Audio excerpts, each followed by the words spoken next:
Hi friends, Aitherea here, and I'm hanging out on my alt in Desmel Darkhold because something toxic just happened to me, and I thought it would actually be an interesting conversation. So this is my alt. She's a cat girl. I'm not done with ARR. I'm in the ARR post quests, and I was doing Desmel Darkhold because I need to do it to rank up my grand company on this character. So I was in here playing Scholar, as you can see, and we got to this part of the dungeon here, and there's a bunch of mobs, and I'm actually going to get on my mount here.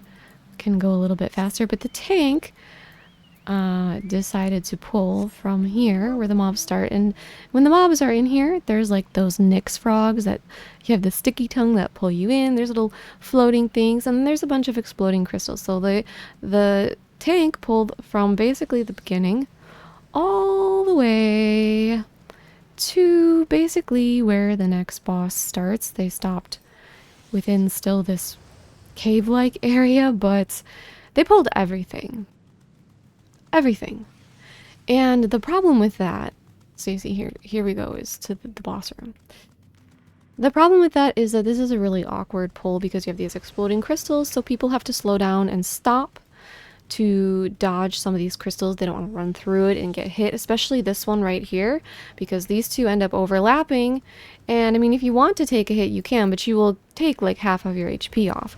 So most people try not to get hit by these, right? So they pulled basically everything. And I'm not sure if it's possible to out heal it or not. Maybe it is. But the problem was they didn't wait for the DPS.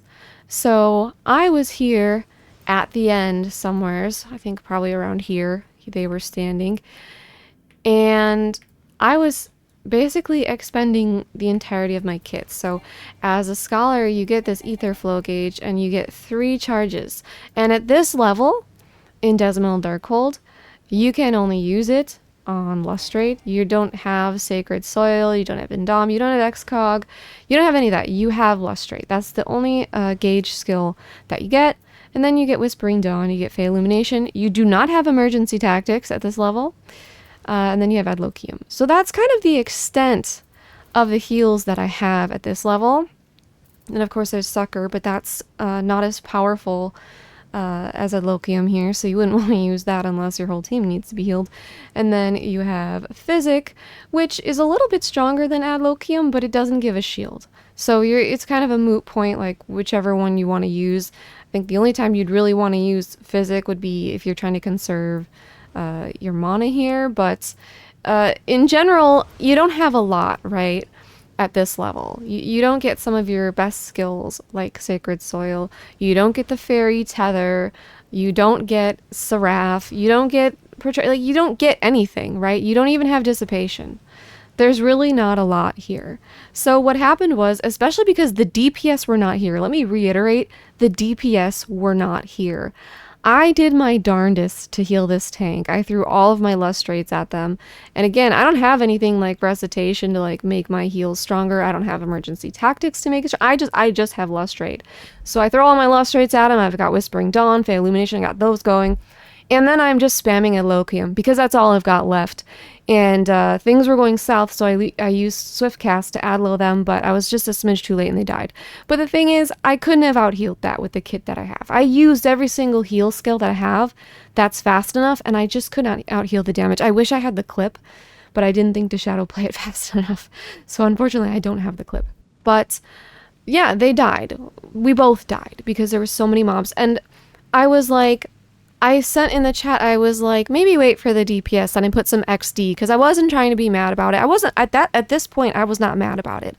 I was just like, you know, this person, maybe they're a little inexperienced or something, but they didn't wait for the DPS, and the reason it's so important to wait for the DPS, and why the DPS are more important than I think we often give them credit for, is because when you have that many mobs, if the DPS are able to kill them, even if they're only killing like one at a time, right? Like you have this whole thing of mobs and the DPS are sitting there AoEing. Some of the mobs will die sooner than the others, but the point is that some of the mobs will die, which means fewer of the mobs are hitting the tank, which means there's less for the healer to out-heal.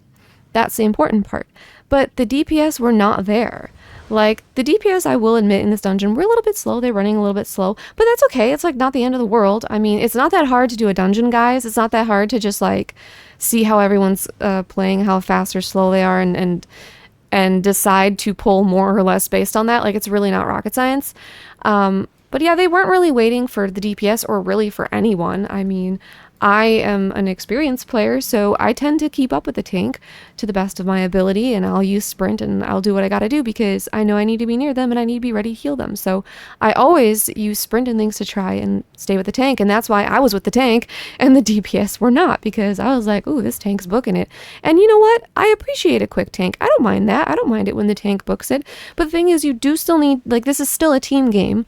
And you do still need to pay attention to where the rest of your team is. And this area with all these exploding crystals does slow people down, because especially when you get to the point where there are the two that meet, you know, you're going to be dodging. And then as you're running through, the mobs sometimes might stop and cast like a cone, or I don't know if they have a circle AoEs in this one, but they have cones.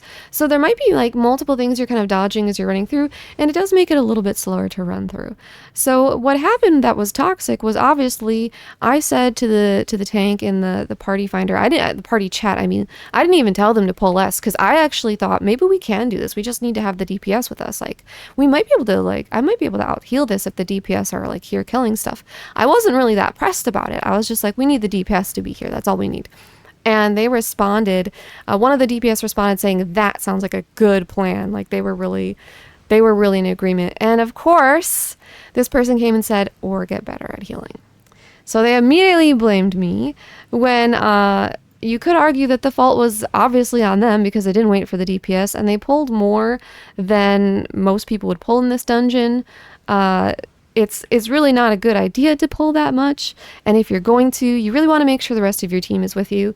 And if things don't work out, well, then you just start over and you pull less, and that's how it is sometimes. And I don't think that has to be a big deal, and I don't think that has to be a problem. But I tried to explain to them, I was like, listen, I don't have that much in my kit. Like, I don't have, I have 3 charges and I have fairy skills and stuff, and I used it all. I told them I used my entire kit, and I told them it's impossible to out heal that much without the DPS here to help burn things down. And they were like, that's not true. And I told them I used all the resources I have, and they said, no, you're just inexperienced. And I didn't bother to argue with them, because there comes a point where, like, it's not worth it to argue with these people. So I wasn't going to be out here like, oh, actually, I've played the game for a long time. This is an alt. I've cleared savage tiers. Like, I've done all the extra. Like, I wasn't, like, there's no point, right? Like, I could have told them all this. I could have told them that I'm main healer, that I've cleared savage, but there's no point, because, like, this person does not care. They have decided that it's not their fault. Maybe it's probably like a weak ego. God forbid that it be their fault, They're just going to blame everyone else. So they're just, it's that thing where, like, there's not a point anymore in trying to argue with them. And it's so funny, because, like, the other people in the party were like, is this your first class? Like, someone asked them if this was their first one, and they're like, no, it's an alt. You guys are just not experienced. And the other person was like, you don't need to push that hard. You know that, right? And they were like, people pull hard all the time. And then they said, I'll do baby pulls and hold your hands. Like, they were so rude. And it's funny, because at this point, I was like, I don't want them in the team anymore. I really don't want to play with this person. And I really hate how sometimes in this game, you do get stuck in dungeons with people like that, with these really, like, annoying asshole people. Because what happens with vote kick, and I don't know if they changed this or not, but a lot of times if you're in combat, you can't vote kick somebody. And I actually had to wait, because there was loot being rolled on, and it was like, you can't vote kick until that loot gets rolled on. So I did end up getting them out of the party, which was great. But the reason I wanted to talk about this more and thought it makes an interesting conversation is a few things. So first of all, that kind of toxicity is what makes new players, whether they be healers or tanks or even DPS sometimes, balk. It makes them want to do solo things using trusts and duty support instead of going with a team.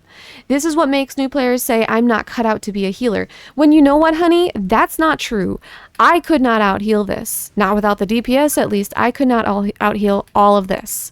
And I have cleared savage tiers. Okay?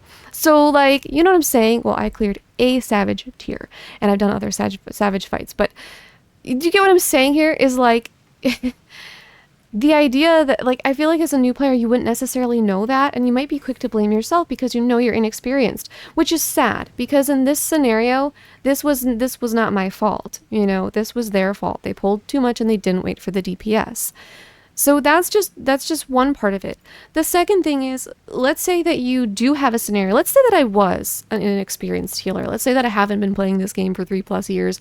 Let's say that I've never done a Savage tier. Let's say that I'm a sprout. I've picked up this game. I'm level 50 or whatever the hell, and I've been playing for like a month or two. Why is that the way that you want to treat an inexperienced player? Why are you so keen on like overpulling? Why don't you just start over and be like, that's cool, I'll pull less? Like, why do you have to turn it into this like rudeness in the chat? Because like I said, that just discourages new players who could learn and become really good players from wanting to keep playing at least the healing class, if not the game in general. And I think if you do have an inexperienced player, like a healer or something in your group, it's actually an opportunity to help them. You don't necessarily have to give them advice because sometimes people don't respond well to unsolicited advice, and it can be difficult to give that advice without sounding like you're being judgmental or rude. I know in reality we're all just trying to help because we know what the game is like and we know what it's like at endgame and we know they need to improve a little bit. But yeah, it's one of those things where like, this is an opportunity, even if you don't give them direct feedback, just going a little bit slower and allowing them to practice their healing spells on a manageable amount of mobs for their experience level is not a problem, especially in an ARR dungeon, my dude. There's just no place for that kind of toxicity in this game, if you ask me, and it doesn't help anyone. The DPS did not like this tank. None of them were on his side.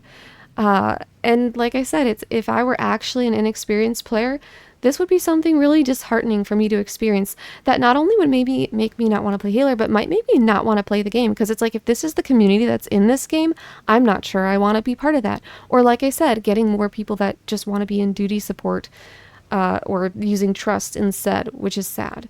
Another thing that I think this brought up that is interesting, I feel like we kind of have this idea that healers and tanks are the most important players. And I even feel that way sometimes. But I do wonder if it would have been possible to out-heal this if we had DPS. And I think it would be in like the ideal circumstances with the ideal group, people who are good at playing their job, a tank that's good at using a mitigation rotation, all of us kind of going at the same pace and dodging the crystals together, that kind of thing. Like if we were all able to make it here all in one piece together and the DPS were here, maybe we could have done this. But my point about this is, I think with healers and tanks, you can directly see the consequences of when they die. So when the healer dies, you might end up, especially if you're here with a lot of mobs, you're probably going to die too, because they're not healing you anymore and you've got all these mobs on you. So there's a chance that you'll die. Obviously, it depends on what kind of tank you're playing, what level you're at, because level 90 warrior doesn't really need a healer because they have so much self-sustain that it's crazy. But, you know, you can see that consequence in a lot of stuff. You can see that consequence in extreme trials. And even for people who are just maybe like your average player who aren't like a super OP like tank, you know, you might see that the healer dies and oh my gosh, looks like we're all dying too. And then same with the tank. The tank dies. Oh my gosh, now all the mobs are on whoever has the most enmity, which in the scenario that happened with this toxic person was me, because I was the only one there and I was healing them. So then the DPS finally caught up and they started getting hit by the mobs and everybody died. So you can really see the consequences with healer and tank. But when a DPS dies, you don't necessarily see that consequence unless you're in like Savage and a lot of the DPS die and you don't hit your enrage. That's why a lot of times when you're in Savage, if you're not progging, if you get to a certain point where you have like a certain amount of deaths and you're still kind of early on in the tier, like you're not super out gearing it or anything yet, you don't have the echo or any of those things, a lot of times people just wipe and start over because you're not going to make the enrage, you're not going to meet it. So you can see like the consequences of DPS dying and being bad in those types of scenarios. But I think, like I said, I feel like you don't always understand or see the consequence, especially as a casual player of DPS, you might think that you don't matter, but you actually matter a lot, because in a scenario like this, if all the DPS were here and were doing their job, then those mobs might have died fast enough, or at least a few of them or a handful of them would have died fast enough that I could have continued to out heal them. I could have kept up. But without the DPS here, there was just no chance of me keeping up at all. So overall, I think it's just a really interesting conversation. And at the end of the day, guys, it's just be nice. It's not that hard. It's really not that hard to be nice. And if you are upset that the person is inexperienced, I don't know what to tell you. Like, don't run roulettes then. Get a healer from your FC or your friend group that I don't understand. Take a deep breath, take a drink of water, and just like calm down. So anyway, that's kind of all I wanted to say. I just thought it was an interesting conversation and thought I would share it with you guys. So let me know what you guys think in the comments section, I guess. Have you ever had any of these like toxic experiences? Actually, share your tea. I feel like that'd be really fun. Share your tea. Maybe someday I could even do a video where I go and read all of like the tea that you guys spill about like annoying or toxic situations. It's been a long time actually since I've had this happen to me. I feel like a really good thing about 14 that I'm always very proud of our community in this game is that in general people are really nice and chill, but occasionally you do get people like this, and my dog wants me now. You can maybe hear him in the background. So anyways, yeah, leave your thoughts in the comments, and consider leaving a sacrifice to alert algorithm in the form of like, comment, share, subscribe. Okay, thank you for watching. Bye!